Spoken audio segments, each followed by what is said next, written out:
வணக்கம். நான் உங்கள் ஜோதிடர் ஆதிரா.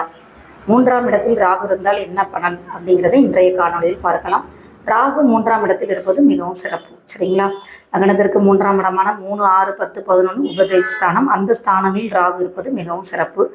ராகு அமரக்கூடிய இடம் லக்னத்திற்கு நல்ல இடமாகவும், ராகுக்கு பிடித்தமான சுக்கிரனுடைய வீடாக, புதனுடைய வீடாக இருந்து அங்கே இருந்தவர் ராகு தசையோ ராகு புத்தியோ நடக்கும்போது ஜாதகருக்கு நல்ல பலனை கொடுக்கும். சரிங்களா? 3ஆம் இடம்ங்கிறது பொதுவாகவே இளைய சகோதரத்தை குறிக்கக்கூடியது, முயற்சிகளை குறிக்கக்கூடியது, வெற்றிகளை குறிக்கக்கூடியது. சரிங்களா?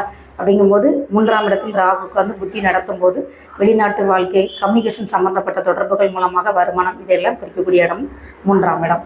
சரிங்களா? 3, 6, 10, 11 தசா புத்தி நடத்தும் போது அந்த ஜாதகருக்கு நல்ல பலன்களை கொடுக்கும். பணம் சம்பந்தப்பட்ட விஷயங்களும், அடுத்தவங்க சார்ந்த விஷயங்களையும், தகவல் தொடர்பு மூல விஷயங்களையும் நல்ல வருமானம் வந்தாலும் அது மூலமாக சில பிரச்சனைகளையும் வரக்கூடிய நேரங்கள் வரும். சரிங்களா? ராகு நல்ல சாரம் வாங்காமல் அசுப சாரம் வாங்கியிருந்தால் கம்யூனிகேஷன் சம்மந்தப்பட்ட தொடர்புகளில் கொஞ்சம் உஷாராக இருக்கிறது நல்லது. சரிங்களா?